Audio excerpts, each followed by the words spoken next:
Mulai ceritanya, dengarkan dulu dong, jangan diputus. Mulai lagi, musik. Waktu kerajaan Dewata Cengkar menjadi besar, Sang Prabu lupa diri. Tiap hari cuma pesta dan hura-hura, lupa dengan tugasnya. Dan lebih kawannya lagi, Sang Prabu suka makan daging manusia. Nah, kalau ini baru saya suka. Walah, sampai itunya aja kayak kompor gas. Lagian ada orang jahat kok malah disuka sih. Loh, bukannya gitu ceritanya. Kalau gak jahat, bukan Prabu Dewata Cengkar namanya. Ya. Loh, yang jahat itu siapa? Prabu Dewata Cengkar atau kamu yang suka melihat Dewata Cengkar menjadi jahat? Alah, sudah. Sekarang mulai saja ceritanya. Waktu kerajaan Dewata Cengkar menjadi besar, Sang Prabu lupa diri. Tiap hari cuma pesta dan hura-hura. Sang Prabu Dewata Cengkar yang badannya bekal, wajahnya sangar, suaranya keras menggelegar, memulai pestanya.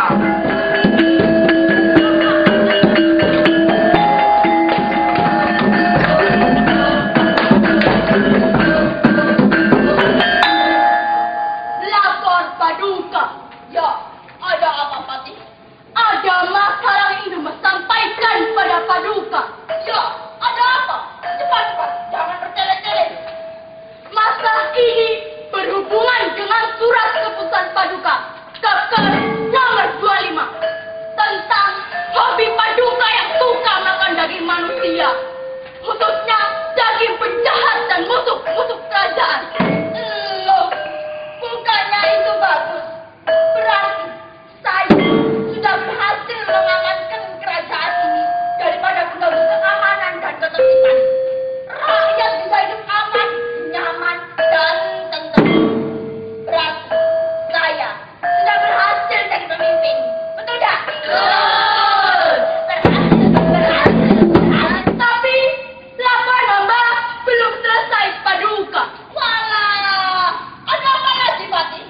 Selain hidup aman, tentram karena penjahat dan musuh-musuh kerajaan yang semakin menipis. Tapi di lain tempat, isi penjara kerajaan juga ikut menipis. Mau impor penjahat juga tidak mungkin. Bagaimana Paduka? Walah, kok bisa belum menipis? Tapi aku tidak bisa kalau sudah makan daging manusia. Makan daging manusia bikin aku awet muda, sehat dan perkasa. Wah, bagaimana ini? Itu urusan Bupati. Pokoknya kebutuhan daging manusia di tabur kerajaan tidak boleh terganggu. Caranya terserah kamu. Baik, Paduka.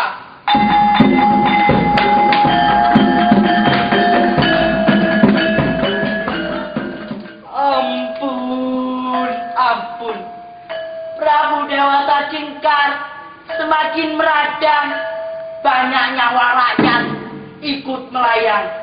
Tiap hari makin runyam. Permintaannya pun mulai macam-macam.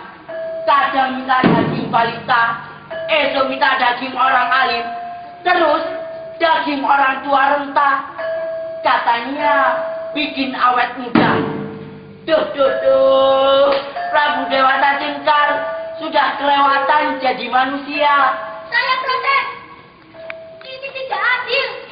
Masa kita jadi rakyat selalu hidup begini? Ini tidak adil. Iya benar. Kita yang selalu jadi kalah-kalahan. Kita protes. Harus protes. Protes! Protes!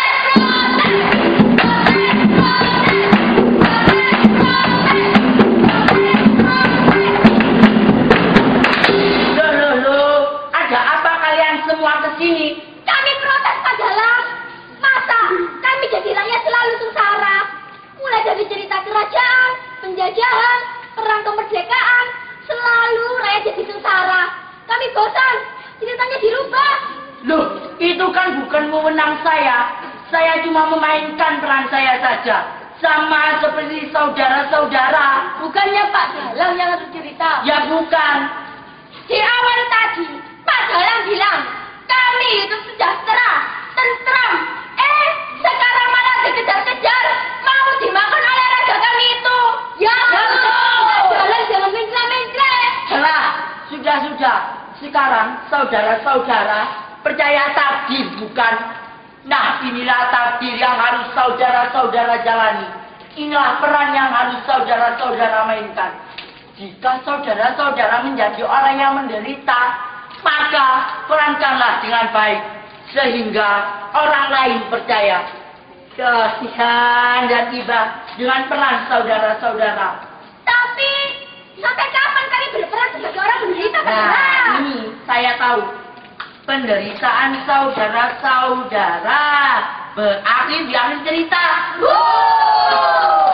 Kalau begitu, kita pindah negara saja. Anak tidak panggung, ikut dangdutan atau topeng monyet sekalian. Pindah. Mau kemana kalian? Ayo, mau kemana kalian?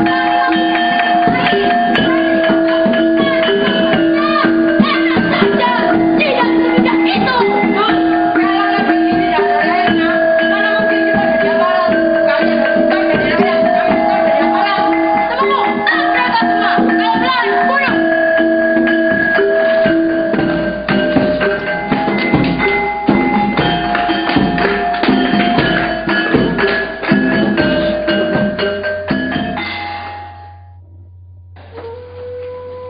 Pada saat yang sama, datanglah pemuda dari negeri entah, ditemani pembantunya Nuha.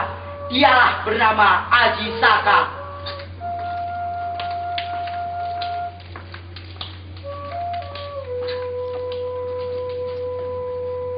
Tuan, di sana ada rumah.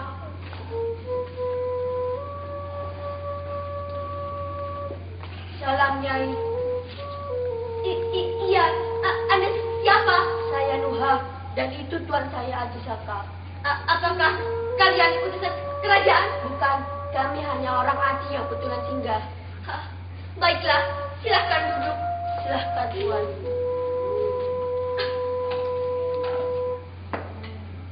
Maaf, kalau kami sedikit berhati-hati. Sebelumnya, kami minta maaf kepada Nyai. Maksud kedatangan kami adalah ingin mencari pengalaman. Saya dengar negeri ini subur dan makmur.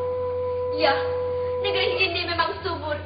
Namun, sekarang rakyatnya sedang dilanda bencana, musibah ketakutan atas perilaku raja kami yang mengerikan. Apa yang sebenarnya terjadi, Nyai?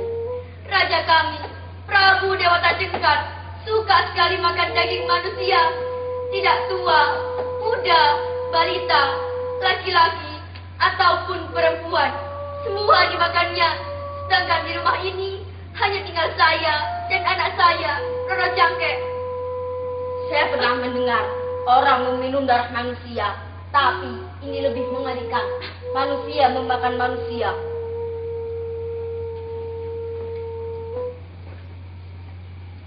Silakan, Tuan.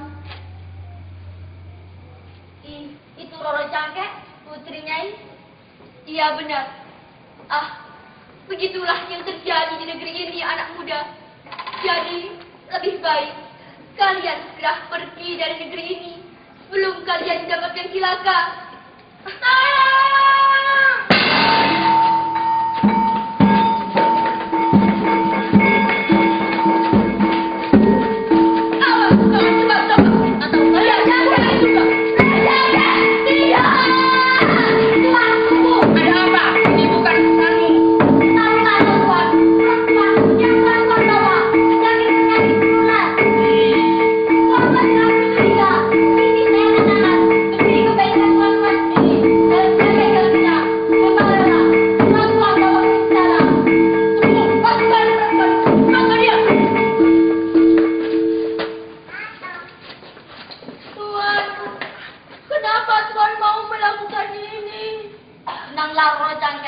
Semua akan baik-baik saja.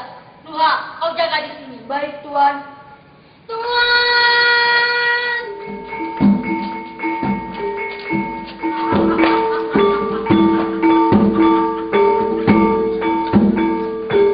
Hai, anak muda. Benar kau yang bernama Ayu? Benar, Paduka. Aku tak mau tahu apa urusan di negeri ini. Tapi yang ku dengar, kau rela menggantikan seorang wanita untuk menjadi tatapan. Benar, Paduka. Hamba rela dan ikhlas menerimanya. Kau gila di sana. Kau gila. Dia gila. Tidak, Paduka. Hamba tidak gila. Ini bukti kesetiaan hamba terhadap Paduka dan pada negeri ini. Bagus, bagus. Lalu, apa permintaan terakhir? Hamba hanya ingin sepetak tanah di tengah-tengah arus kerajaan seluas dari kepala hamba. Jangankan sepetak, 100 kali lipat akan kuberikan. Di samping itu, yang melakukan kuburan nanti hamba dengan Paduka dan disaksikan oleh seluruh rakyat negeri ini. Setuju? Kapan bisa dilaksanakan? Sekarang soalnya aku sudah lapar. Silakan, Paduka. Patih, siapkan dan kumpulkan orang-orang di alun-alun kerajaan. Siapkan, Paduka.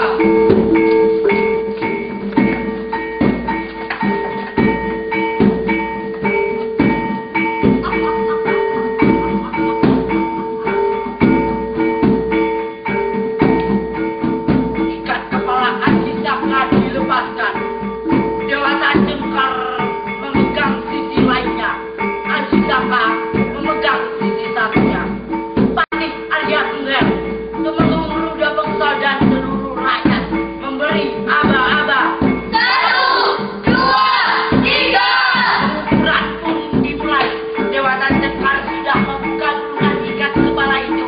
Namun ikat kepala itu seperti tiada habisnya menutup puluhan, ratusan, bahkan ribuan hektar tanah.